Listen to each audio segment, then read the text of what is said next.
Bonjour à tous, aujourd'hui je vais vous faire une petite vidéo sur les constructions géométriques, les constructions optiques.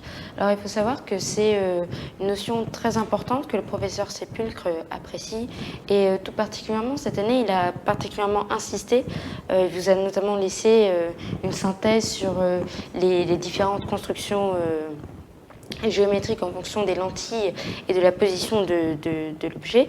C'est pourquoi je vous explique comment procéder face à une construction géométrique que vous pourrez peut-être avoir au concours. Donc ici, je prends le cas le plus simple. Déjà, il faut retenir 3 règles essentielles dans la construction géométrique.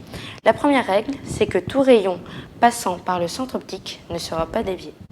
Ensuite, tout rayon passant par le foyer objet ressortira parallèlement à l'axe optique.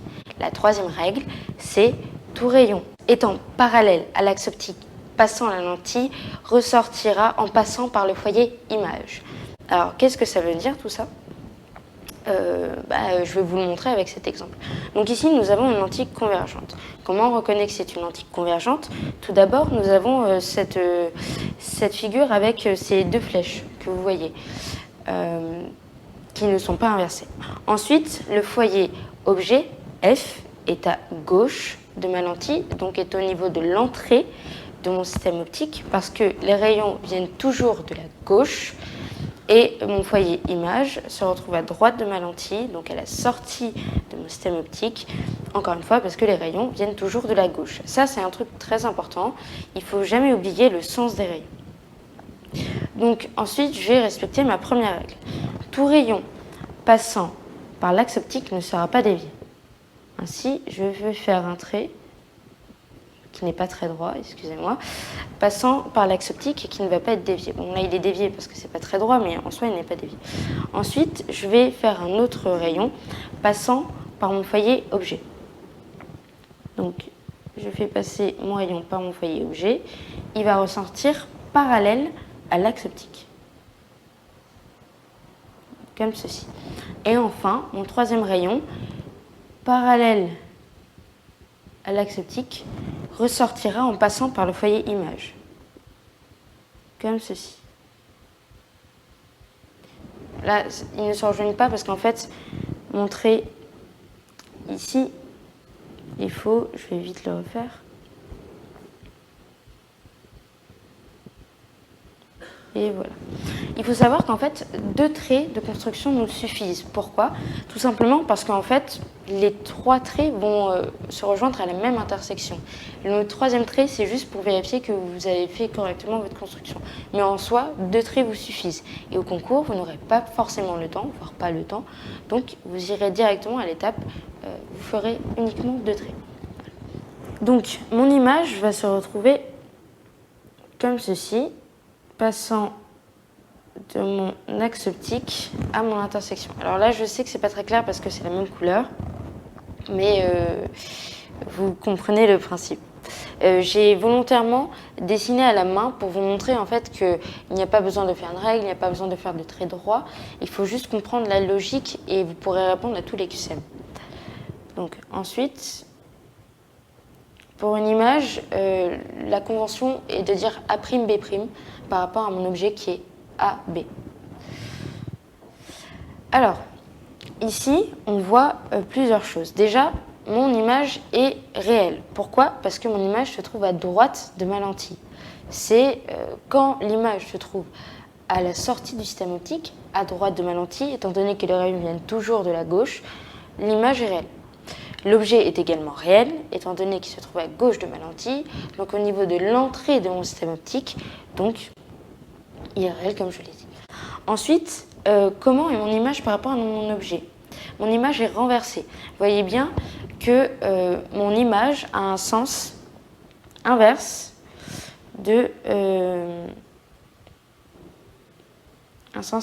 par rapport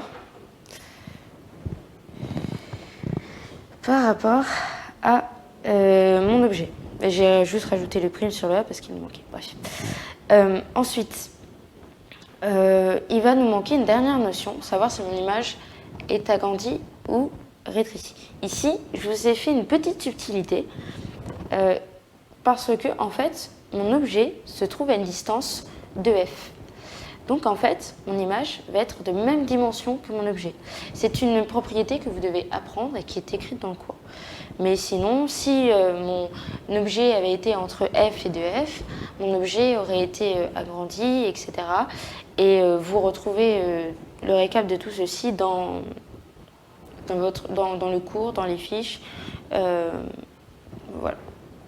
Il y a plusieurs tableaux récap et le prof a en plus fait une synthèse sur son diapo que vous pouvez retrouver sur Moodle. On va passer au deuxième cas, d'une lentille divergente. Alors, quelle est la différence avec une lentille convergente? La différence déjà, c'est que mon foyer image se trouve à gauche et mon foyer objet se trouve à droite, contrairement à précédemment. Et on peut aussi remarquer que c'est une lentille divergente, étant donné la forme de ma lentille que vous voyez ici, les flèches sont entre guillemets inversées.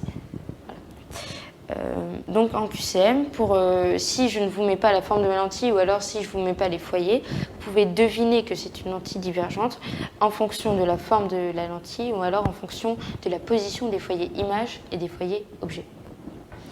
Donc on va refaire la même construction, sauf que cette fois-ci ça va être plus compliqué parce que f il ne se trouve pas du bon côté entre guillemets. Donc qu'est-ce qu'on va faire? Je vais d'abord faire mon premier trait qui est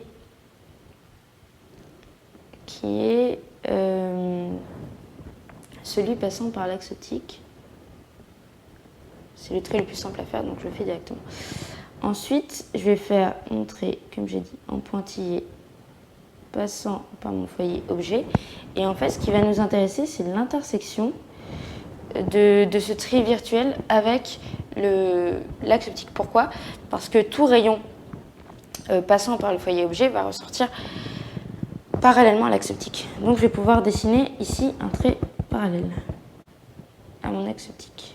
Voilà. Je vais maintenant faire passer un trait parallèlement à l'axe optique et ce trait va passer par le foyer image. C'est la troisième propriété que je vous ai énoncée tout à l'heure parmi les 3 règles à respecter. Donc je fais un trait parallèle à mon axe optique et il va de manière assez peu naturelle revenir en arrière et passer par mon foyer image. Donc ça vous fait le trait ici. Et donc pour trouver mon image va se retrouver à l'intersection entre le dernier trait que j'ai tracé pour chaque règle. Je m'explique. Pour l'axe optique, bon, c'est l'axe optique. Pour le trait passant par le foyer image, je vais vraiment m'intéresser au trait passant par le foyer image. Pareil pour le trait passant par le foyer objet, je vais m'intéresser au trait ressortant parallèlement à l'axe optique et non pas au trait passant par le foyer objet. Donc ici, je vais pouvoir dessiner en pointillé parce que ce n'est pas dans la logique qu'il soit ici, pour retrouver l'intersection avec mes 3 traits. Donc mon intersection est ici. Mon image, ça va être compliqué de dessiner, mais elle va se retrouver comme ceci. A', B'. Et on va en déduire plusieurs choses. La première chose, c'est que mon image va être virtuelle, parce qu'elle se trouve à gauche de ma lentille. Deuxième chose, c'est que mon image va se retrouver dans le même sens, elle n'est pas inversée par rapport à mon objet. Vous voyez bien que A', B' et AB ont le même sens. Ensuite, mon image est rétrécie, ça se voit de manière assez évidente ici, par rapport à mon objet. Et donc, on va pouvoir répondre à tous les QCM ainsi. Je vais passer au dernier cas de figure, qui est une construction que je vous ai mise plusieurs fois au tutorat, en QCM. C'est lorsque je ne vous donne pas la nature de ma lentille. Et ici, j'ai rajouté encore une autre subtilité, qui est que je ne vous ai pas dit quel était le foyer objet et quel était le foyer image. Et comment on raisonne dans ce genre de cas? Eh bien, on cherche nos traits de construction. On va d'abord commencer, en fait, on va supposer que ma lentille est convergente, pour voir si, avec les traits de construction, on retrouve bien l'image qui est dessinée ici. Donc, on a f à gauche et f' à droite. Donc on va simplement respecter les règles de construction qu'on a vues plus tôt pour voir si, encore une fois, ça correspond à une lentille convergente. Donc je fais passer mon trait par le foyer objet, comme ceci, et tout rayon passant par le foyer objet va ressortir parallèle à l'axe optique. Donc je vais avoir un rayon comme ceci, parallèle à l'axe optique. Ensuite, je vois que mon image est à gauche, donc je vais faire un prolongement. Bon, ici, je ne tombe pas exactement sur mon foyer image, et justement, je me répète, mais c'est pour ça que je ne vous ai pas mis un diapo, c'est pour montrer qu'en QCM, étant donné que vous ne faites pas avec des instruments de mesure, vous retombez à peu près sur vos traits de construction, mais pas exactement, c'est parce que vous faites des approximations, parce que vous le faites à main levée. Donc ici, vous voyez qu'en gros, ça rejoint.